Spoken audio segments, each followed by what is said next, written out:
Auto ರಿಕ್ಷಾವೊಂದಕ್ಕೆ ಹಿಂದಿನಿಂದ car ಡಿಕ್ಕಿಯಾದ ಪರಿಣಾಮ ರಸ್ತೆಗೆ ಬಿದ್ದ ಆಟೋ ರಿಕ್ಷಾದ ಚಾಲಕ ಮೇಲೆ ವಿರುದ್ಧ ದಿಕ್ಕಿನಿಂದ ಬರುತ್ತಿದ್ದ ಟಿಪ್ಪರ್ ವಾಹನ ಹರಿದ ಪರಿಣಾಮ ಚಾಲಕ ಸ್ಥಳದಲ್ಲೇ ಸಾವನ್ನಪ್ಪಿದ ಘಟನೆ ಮಾಣಿ ಮೈಸೂರು ಹೆದ್ದಾರಿಯ ಕೊಡಗು ಸಂಪಾಜೆ ಗೇಟ್ ಬಳಿ ಸಂಭವಿಸಿದೆ. ಮೃತರನ್ನು ಸುಂದರ ಚಿಟ್ಟಿಕಾನ ಎಂದು ಗುರುತಿಸಲಾಗಿದೆ.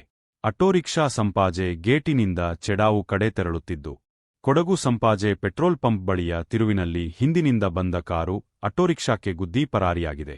ಈ ವೇಳೆ ಆಟೋ ಚಾಲಕ ರಸ್ತೆಗೆ ಬಿದ್ದಿದ್ದು, ಎದುರಿನಿಂದ ಬರುತ್ತಿದ್ದ ಟಿಪ್ಪರ್ ಲಾರಿ ಅಡಿಗೆ ರಿಕ್ಷಾ ಚಾಲಕ ಬಿದ್ದು ಸ್ಥಳದಲ್ಲೇ ಮೃತಪಟ್ಟಿದ್ದಾರೆ. ಆಟೋ ರಿಕ್ಷಾದಲ್ಲಿದ್ದ ಇನ್ನೋರ್ವ ಪ್ರಯಾಣಿಕನಿಗೂ ಗಾಯಗಳಾಗಿದೆ ಎಂದು ತಿಳಿದುಬಂದಿದೆ. ಸ್ಥಳೀಯ ಪೊಲೀಸರು ಪರಿಶೀಲನೆ ನಡೆಸಿದ್ದಾರೆ. ಅಪಘಾತ ಎಸಗಿದ ಕಾರು ನಿಲ್ಲಿಸದೆ ಅಲ್ಲಿಂದ ತೆರಳಿದೆ. ಅಪಘಾತದ ಭೀಕರತೆ ಸಿಸಿಟಿವಿಯಲ್ಲಿ ಸೆರೆಯಾಗಿದೆ.